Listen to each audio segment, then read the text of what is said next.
이제 대안을 찾다 보니까 그 대안의 실마리가 풀어지는 게 바로 그 이제 종격에서 이제 근거를 이제 찾게 됐던 거야. 아까 설명했다시피 종격 사주에는 분명히 부기를 한다고 돼 있단 말이야. 그럼 종격 사주가 그만큼 우월성을 가지고 있기 때문에 그렇게 설명이 됐던 거고, 현실에 있어서도 거기에 거의 준하는 상태로의 사실대로 이제 드러나니까, 그건 그대로 믿을 수밖에는 없는 거 아닙니까? 근데 사실은 증명이 되었는데, 그럼 원인 분석을 어떻게 해가야 되는가? 하고 보니까, 일간이 고정불변으로서 자기라면은, 자기가 그 주변 그 세력과의 그 이제 관계성에서 자기 구실을 제대로 할 수 없는 정도라면은, 실제 생활에 있어서, 실제 상황에 있어서는 그 정도로 무능력하거나, 아니면 그에 가까운 장애인이거나, 뭔가 그런 그 이제 고통을 안고 살아가야 될 텐데, 그 상황은 이외로 정반대 현상으로 나타나니까, 그러니까 그렇다면 그 정반대 현상으로 나타나는 주된 원인이 뭐냐? 그거는 약한 일간이기 때문에 부귀한 게 아니고, 강한 세력으로 형성되어 있는 일간을 상대로 한 재나 관이나 그 힘으로 인해서 됐다고 하는 게 그대로 드러나게 되더란 말이야. 그러니까 그거는 쉽게 이제 그 문제가 해결이 이제 된 거요. 누구든지 생각할 수 있는 부분인데. 네, 그렇죠. 이제 쉽게 이제 해결이 되는 거요. 그러고 보면은 그 사주 일간이 고정된 자기가 아니고 사주에서 실용성이 있는 작용력의 그 주체가 곧 자기를 이제 상징하는 게 아니냐, 이런 이제 결론을 얻게 됐던 거단 말이야.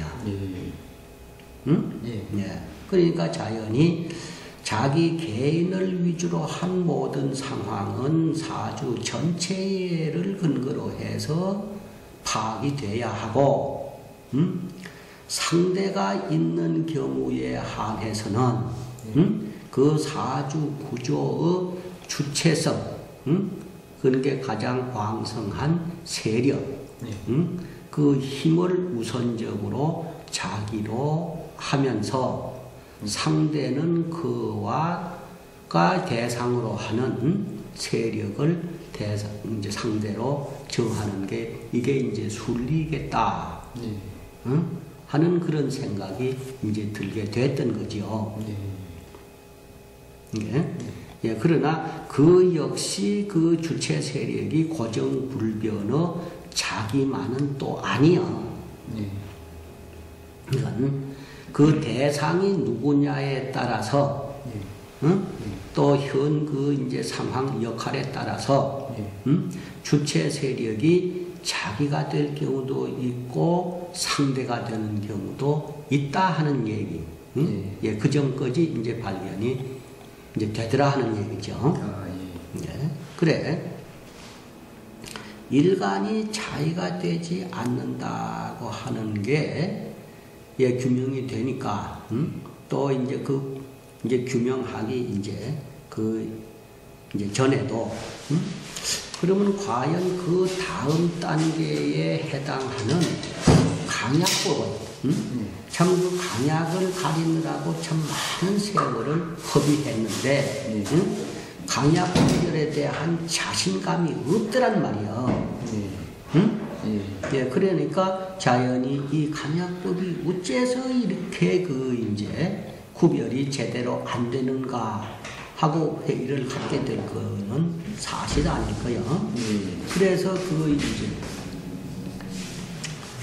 이제 강약 그 분별법을 이제 근본적으로 이제 검토해 보니까 아까 설명됐다시피 그 이제 3대 2로서 구조적으로 아예 그렇게 됐기에 예, 그 방법으로선 될래야 될 수가 없게끔 돼 있는 거 아닙니까? 아, 과연 이렇게 돼 있으니까 강약 가리는 게 그렇게 쉽지 않았었구나.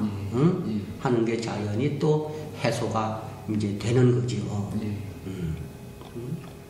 예, 그래서 일간이 자의가 아닌 바에는 일간을 근거로 한 그 관련 그 배열법은 전혀 무의미할 거 아닙니까? 그렇죠. 예. 응? 뭐 아무리 거기에 어떤 그 이제 참 좋은 명칭의 관계성을 붙인다 하더라도, 응? 예, 이제 그러니까, 응? 그것 자체가 이치에도 맞지를 않고 현실적으로 또 이제 맞지를 않고 예, 그러니까 그게 아예 그만 이제 무관심해질 거 아닙니까? 우선 이치에 맞든지 현실에 맞든지 어느 하나는 이제 근거가 돼야 되는데 그렇죠. 예, 그 둘 다 맞지를 않으니까 그러면 이제 예, 그런 대목에 이제 쉽게 접근할 수 있었던 게 이제 그러고 보니까 이제 자연히 일간이 아니고 그 이제 주체가 이렇게 된다 하는 대안이 서니까 응? 그걸 근거로 해서 자연히 기존에 있던 사주를 재차 이제 규명하기 시작하는 거 아닐게요. 네. 당연히 그렇게 되겠죠. 예, 그러니까 이제 그 적천수의 예시에서 나와 있는 맨 첫 번째 그 청나라 고종 황제의 사주 예시가, 예로 든다면은 이제 신묘, 정유, 경오, 병자, 이렇게 이제 구성이 되어 있는데, 누구나 쉽게 보시다시피 상하 좌우로 충극이 아닌 게 없단 말이죠. 예, 그러면 이제 기초에서 생합이 좋고 극충은 나쁜 작용으로 된다 하는 게 그게 그대로 허구라고 하는 게 여실히 드러나지 않습니까? 예, 거기에는 이제 구체적인 설명이 없지만은, 예, 선하고 선생이 해놓은 이제 고급 명인명감하는 이제 그 책 내용에 보면은, 그 청나라 이제 고종이 25세에 이제 임금에 올라서 60년 동안 그 자리를 지키면서 큰 변란이 없었고, 그러니까 결국 85세에 그 자리를 물려주고 89세에 세상을 떠났다고 하는 그런 내용이 이제 수록이 이제 돼 있거든요. 그렇다고 한다면은 그 사주가 지니고 있는 그 힘이 거기에서 이제 발견이 돼야만이 이 이제 새로 시도하는 그 방법을 어느 정도 자기 자신이 믿을 수 있는 게 될 거 아닙니까?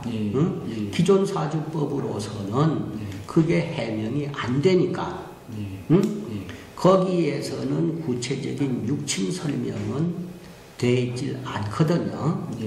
사주 내에 토가 없어서 소위 말하는 인수가 없으니까 아무리 일간 경금이 그 6월, 8월 달에 났다 하더라도 일주가 약하다. 이렇게 했단 말이에요. 그러면 그 사주에 인수가 없으니까 용신은 자연히 양인이나 비견이 돼야 할 거 아닙니까?